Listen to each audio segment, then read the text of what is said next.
Moms and dads, listen. You're not the problem, but you are part of the solution. And this podcast is here to help you reach with your troubled child. Known as the teen whisperer, Jason Clopton counsels young adults and has a proven track record of reaching kids when parents can't. Listen and take notes. This show will help you figure out what's bugging your baby and build a bridge to a better relationship with your kids. Hi, I am Darcea Handy. I'm a podcaster here at Sheletta Makes Me Laugh, and I'm going to be substituting for Jason for a couple of weeks while he's facing some challenges. Not only will it be me, but it will be other podcasters who also share the platform because we're a family and that's what we do here. Now, Jason has on his website some forms for donations for his family. So if you'd like to help his family out, go to his page and he has some information there where you can contribute and help him. So with that, I want to go ahead and get started. So as I said again, Darcea Handy on Sheletta Makes Me Laugh platform. And today I'm going to be speaking to you about suicide prevention. As you may or may not know, the month of September is National Suicide Prevention Month. So what we've seen in society is sometimes students can't communicate with their parents at a level to where they feel like they're understanding them. And sometimes parents can't communicate with their students on a level where they feel like they're understanding them. And sometimes they get into a big fight, a war of words. And sometimes people are left in those conversations feeling like, I have no way out. I don't get along with anyone at school. My parents don't understand. I'm frustrated. I'm angry. What is it all for? Well, Suicide Prevention Month is here to change that. And what I'd like to do today is just give you hinters or some pointers as a mom and as a mom with a teenager who's in high school. I'd like to share some things that I have learned and that I've gotten from the Suicide Prevention Hotline for students and adult parents. Listen, I know sometimes our kids will come to us and say, well, such and such does this and such does that. And why won't you let me do this and why won't you let me do that? Well, their lives are different. You have to help your children to understand, listen, our life is not like theirs. Your life isn't their life.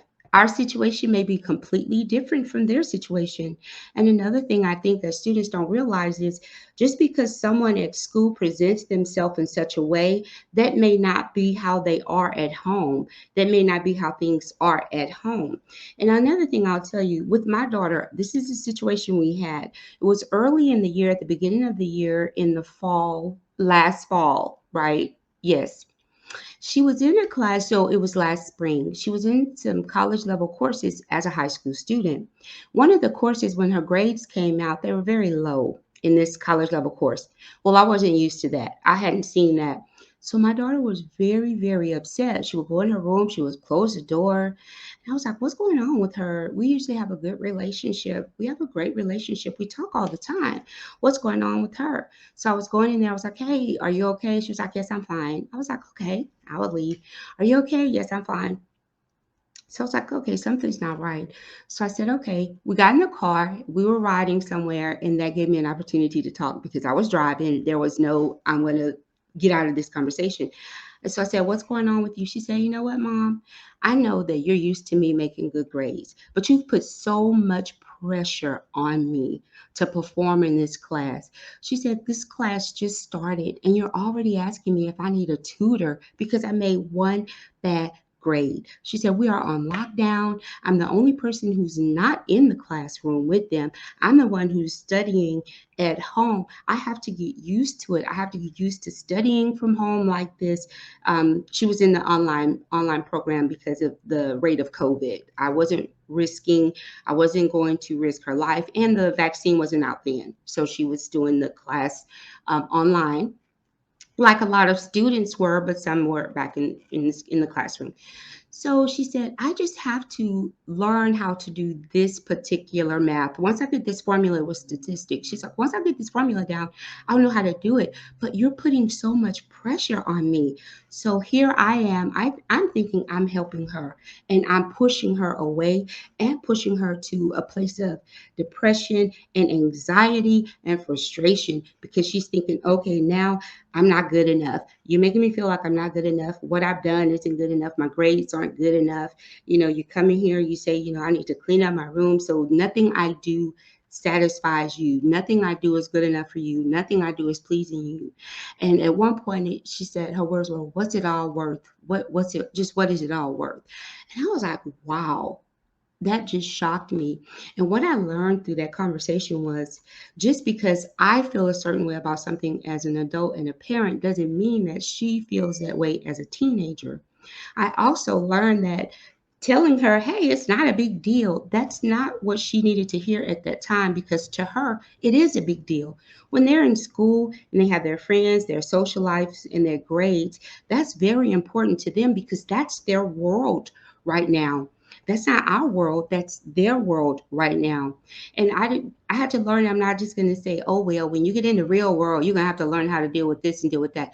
We have those conversations as well because I don't believe in not being real with my child. I believe that we do have to be realistic with our children, but I had to learn to listen with an open mind and hear exactly what she was saying to me. So I did. I said, okay, I heard. I said, okay, what I'm hearing you say is I'm putting pressure on you. I haven't given you a chance, and I'm not even showing you that I have trust in you that you're going to get done what you say you're going to get done. She was like, yes. That opened the conversation. So, parents, one thing we can do is be active listeners, and we can open the conversations when we communicate. Now, that works both ways. It requires our children, our students, to be honest with us in that conversation. Let me know what's going on for real. If there's something going on with a friend or something going on in class or something in school that's really, really bothering you, let me know that. You're going to have to be honest with us as well. I had no idea. This is a child who's made A's her entire time in school. She's been in advanced practice classes the entire time. I had no idea that asking her if she needed a tutor was putting extra pressure on her. I had no idea that there were other things overwhelming her. And there were. There were people in the group who weren't doing work. She was up to 3 a.m. in the morning working on assignments because people in the group weren't doing work. There were so many things that I didn't know were going on in her personal life. But when I opened that door of communication, she started speaking and letting me know. So one another thing I realized at that time, our students we need to check on their mental health. We need to ask them, how are you doing? I would tell my daughter, if that door is closed, I'm going to say, hey, knock, knock. This is a mental health check-in. I also go in her room, when she's doing work or something. I'll say, hey, is this a good time? I'll open the door. She's on the phone with her friends or something. And she said, well, Mom, I'm on the phone. I know it's not a good time. I'll say, okay. And then I'll watch the clock for a little while because let me tell you something. Sometimes they're getting into conversations that may not be healthy. She could be into something that's unhealthy while she's on that phone, and it's bringing her down, down, down. So I will go in and a few minutes later and check on her again. And then she'll get off the phone and she'll come to my door and she'll say, Mom, is this a good time? And I say, yes, it's a good time. And we'll talk. Even if sometimes it's not a good time, sometimes if I'm doing something work wise or whatever, I may say, give me 5 minutes or give me 10 minutes. Excuse me. And then I'll ask her, okay, what level is this? Is it really, really important? Because if it is really, really important to her, then I'll say, okay, let me take a break if I'm at a place where I can take a break, especially if I'm in my room. But if it's not really, really important, it's something that she wants me to watch a video that she thinks is funny, and 99 times out of 10, I won't think it's funny. If it's something like that, I'm like, okay, give me 5 minutes, or wait, yeah, no, this isn't a good time. You have to come back at another time. That's just open communication, open dialogue. We listen with an open mind to one another, but also I'm also careful of the friends that she's around. No, I don't hang out with them. I don't go places with them, but we have dialogues about the friendships that she has. And because we have open dialogue, I'm able to learn a lot about what some of the other children are doing and what they're going through. Now, Suicide Prevention Month. Okay, she had a friend last year who made an attempt on her life. Now, they were in a group, several of them in a group. They were in a group chat, and the young lady was down, she was depressed, and she started saying that she was going to harm herself. So my daughter was like, Mom, I need to tell you something, but I don't know how to say it, but I need to tell you. So she started texting my phone. So while she was texting my phone, she started speaking to the young lady. Then another student called the young lady's parents, and they just had it going to where everyone, the ball was in motion everywhere. So when the message hit my phone, I called the school because this was during school, and I called my daughter's counselor, and I got my daughter's counselor on the phone. She was able to get the vice principal on the line. They were able to get the young lady's parents on the line. So I like to say, if you see something, say something. I also like the fact that at my daughter's school, they have suicide prevention hotline on every ID badge. So the students are aware that if someone says something or they're going to try to do something, they move, they get the ball rolling. And that's what I want to express to you, parents and students. If you have a friend who's down and they're talking about ending their lives, tell someone. You never know when they're going to be serious about it. Now, yes, with this young lady, we were told by her parents that she had done that before, and she said those things before, and she made an attempt to hurt herself before. So what they did, which I think was perfect at that time, they took her phone away from her, and they just gathered themselves around her as a family. Well, it turns out there was an issue with a guy that she was dating. They broke up, and she was very upset about that. So where we're adults and we may say, "Oh, you're going to go through heartbreak. It happens. It's high school." For her, to her, it was something that she didn't think she would ever heal from that. So she was like, "That's it. I'm done."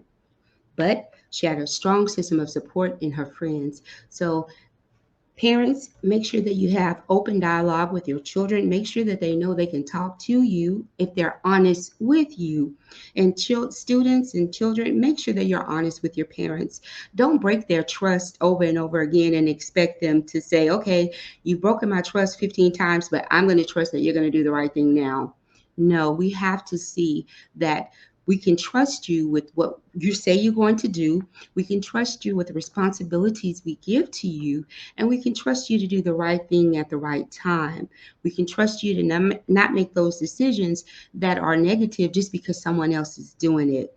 And parents, that comes back on us as well. Make sure that you pour into your children.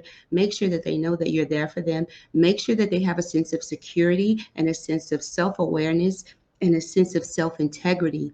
And with that, sometimes they may not go into that area where other people are going. I know I was at a school party with a friend of mine. We were what is it? We were when parents have to watch the kids. I can't chaperoning. We were chaperoning a school party, and I remember we were kind of off to the side, and we saw some girls going in a dark down a dark alley in the school with some boys, and I saw my daughter and her friend, and I was bumping the mom who was with me, who was with my friend. I was like, oh my gosh, look at what they're doing. We didn't get up. We watched. And I said, okay, I'm going to see. I'm going to see how I have raised this child. What is she going to do? Well, when everyone else turned that corner, my daughter turned around and came back. I was like, okay, yay. Number one, she doesn't want to get in trouble. Number two, she has integrity for herself. She has respect for herself. She knows the rules are be responsible, respectful, and obedient. She knows that if she does what she should do in the home, and she does exceeds that, she'll be rewarded. And she knows that if she breaks any of the rules in the home or does something that's inappropriate, then there's a punishment that goes with it. So I was very proud to see that she walked away. She didn't put herself in that situation. And that's because we have a very open relationship, and we communicate effectively with one another. Every day isn't perfect. I don't expect it to be. But have your doors open to your children, and children, be honest with your parents and ask questions. If your children are down, it's okay to say, are we having a mental health day today? Do we need a mental health day? How are you doing? Do you feel like you want to hurt yourself? Do you feel like you want to hurt someone else? Ask those questions. Talk to your children. Communicate with one another. Students, children, communicate with your parents, and let them know that you love them. You guys may be in different places because of your age, but you love them and they love you. And with that, I just want to say, this is Suicide Prevention Month. And I'm Darcea Handy on ShelettaMakesMeLaugh.com. Again, Jason is going to be out for a while. We will be rotating, doing his show. And on his page, he has some information on donations if you want to support his family. Okay, so until next time. You've been listening to the Teen Whisperer podcast with Jason Clopton, known to his clients as JC the Counselor. Check back every Tuesday for new episodes wherever you listen to your podcasts. Find out more and connect with Jason at ShelettaMakesMeLaugh.com.